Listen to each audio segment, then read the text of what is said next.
and welcome back. My name is Jamie Mordaunt. What's happened in the last week or two? Well, we've finally had the Berkshire Hathaway annual shareholders meeting, and although it's 5.5 hours long, and I'm pretty sure no one's going to sit there and listen to that whole thing, there were a few interesting bits on it that I did pick up on. The question was raised on, what do you think about inflation? How is it affecting yourself and the rest of the world? And Warren Buffett had an interesting point of view on it. And he basically said, yeah, inflation is getting a little bit crazy and it is starting to scare people. And you want to look at his housing company. So he owns a housing company. I can't remember the name of it off the top of my head, but we'll write it up here. And 20% of building a house is the timber.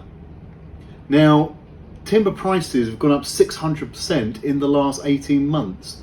That adds up to an additional $37,000 on a house property. You know, that's inflation. And where's that cost got to come from? It's got to come from the buyer. It's got to come from you, which means less money in your pocket at the end of the day. Inflation is something that, you know, it affects us all. It's not just the housing, it's also down to food. You know, when you go down and you buy your steak, you know, where's it coming from? You know, the price of it, suddenly it's being imported in. A good Wagyu comes in from Japan. Prices over there are going up. With inflation, with that comes onto you. It means you're losing out. I mean, inflation is not just what you see on the packet. Did you know that 1/5 of all the money that has ever been printed in the United States has been printed in the last 12 months to help people out, to help businesses that are suffering? It sounds great, doesn't it? But it's not. It's great today, but the costs are going to be passed on to us.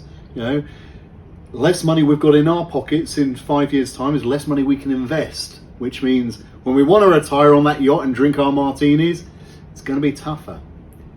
We need to get inflation back down. So we've got to look at ways of doing that.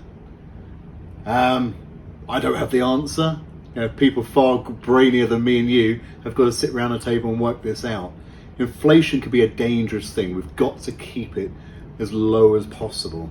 My opinion, my thoughts, and these are my thoughts, guys. I know you're all going to have different opinions and you're listening to this because you want to hear someone else's opinion, but I think this inflation is dangerous. You know, I know we have a lack of products at the moment globally, and you've got to look at the reasons why. Is it because, you know, the way the world is, the economy with COVID going on, we're not able to get these products out. We're not able to chop down trees or, you know, farm more cows or whatever it is.